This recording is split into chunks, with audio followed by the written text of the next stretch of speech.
19장 삭개오. 삭개오는 넓은 지역에 대한 세금 징수를 관리하면서 다른 세리들을 휘하에 두고 일을 했을 것입니다. 당시 여리고는 번성하는 교역의 중심지였습니다. 그러므로 세리장 삭개오가 부자였다는 것은 확실합니다. 바로 앞장인 18장 현재에서 그리스도보다 돈을 더 사랑한 부자 청년 관리의 태도로는 천국에 들어가기가 불가능함을 언급하셨습니다. 왜냐하면 그의 돈이 천국행의 걸림돌이었기 때문입니다. 18-24. 삭개오를 주님의 그 말씀 18-24에 비춰본다면 충격적입니다. 18장의 부자 관리나 여기에 삭개오나 모두 부자이고 게다가 징수권을 가진 사람이니까 부의 축적 과정에서 불법이 없었다고 할 수는 없었을 것입니다.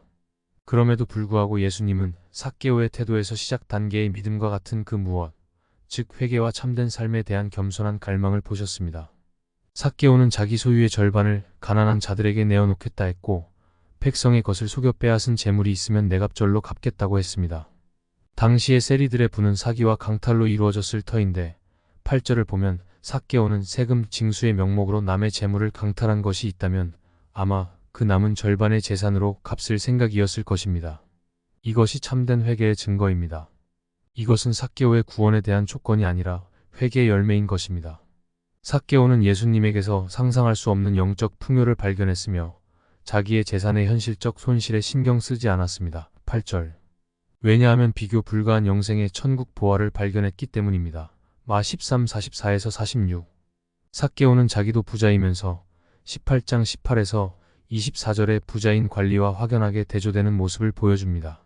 낙타가 바늘귀로 들어가는 것이 부자가 하나님의 나라에 들어가는 것보다 쉬우니라 는 불가능이라도 하나님이 삭개오는 천국에 들어가는 것을 가능하게 하셨다는 것을 부자들은 유념해야 할 것입니다. 18-27. 구원이 삭개오의 집에 이르렀습니다. 인자께서 오신 것은 잃어버린 자를 찾아 구원하려 하심입니다. 10.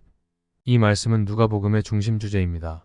5-31, 32-15-4에서 7, 32 딤전 24-40. 맡긴 돈의 비유에 관하여 제자들은 그리스도께서 예루살렘에 지상 왕국을 세우실 거라는 생각을 하고 있었습니다. 17-20. 로마를 정복하고 천년 왕국을 세울 것을 기대하고 있었습니다. 그러나 예수님의 계획은 전혀 달랐습니다. 예수님으로 말미암아 시작된 하나님 나라는 예수님에 대한 믿음을 통해 사람들의 마음속에서 하나님의 통치권을 행사한 결과로 드러나는 것입니다. 17-21. 하나님의 나라는 어떤 일정한 지역으로 국한되지 않았고 사람의 눈에 보이지도 않았습니다. 그 나라는 조용히 눈에 보이지 않게 세상 왕이 임할 때 나타나는 거드럼이나 장엄함 없이 임하십니다. 하나님 나라가 그렇게 임함으로 지상의 왕국에 대한 구약의 약속이 무효화된 것은 아닙니다.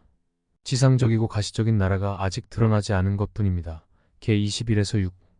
갈릴리와 베레아 등 로마 속국의 왕들은 그들의 나라를 받기 위해 로마로 갔습니다. 헤롯 왕조 전체가 로마의 승인을 얻어서 통치권을 행사했으며 대헤롯도 나라 임명을 받기 위해 로마로 간 적이 있습니다. 14절에는 당시의 구체적인 사건에 대한 암시가 들어있습니다. 대헤롯의 아들인 아켈라오마 22가 유대의 분봉왕이 되기 위해 로마로 갔습니다. 유대인의 사자가 가이사 아우구스투스 2일에게 가서 아켈라오를 왕으로 세우는 것을 반대했습니다. 가이사 아우구스투스는 그들의 반대를 무시하고 아켈라오를 왕으로 세웠습니다. 뒤에 아켈라오는 예수께서 이 문화 비유를 베푸신 곳에서 멀지 않은 여리고에 자기의 궁전을 건설했습니다.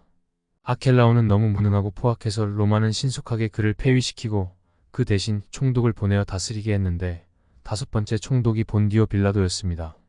이 문화 비유를 통해 예수님은 유대인들이 그들의 참된 메시아에게 아켈라오를 부정한 것과 같은 일을 하려 한다는 것을 경고하십니다. 14-27.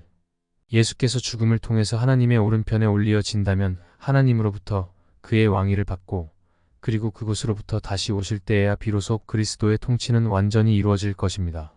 맡긴 돈에 관한 비유 19-11에서 27는 달란트 비유마 25-14에서 30와 비슷하지만 중요한 차이점이 있습니다. 13. 문화는 그리스의 화폐 단위로 석 달치 급료에 약간 못 미치는 액수입니다. 문화는 달란트의 6분의 1에 해당하는 액수로 이 비유에 나오는 10명의 종은 달란트 비유의 어느 종들보다 적은 금액을 받은 셈입니다. 마 25-14에서 30. 달란트 비유는 감람산 위에서 베풀어졌고 마 24일에서 25-46. 누가복음의 이 비유는 여리고에서 예루살렘으로 올라가던 길에서 베풀어졌습니다. 19일에서 28절.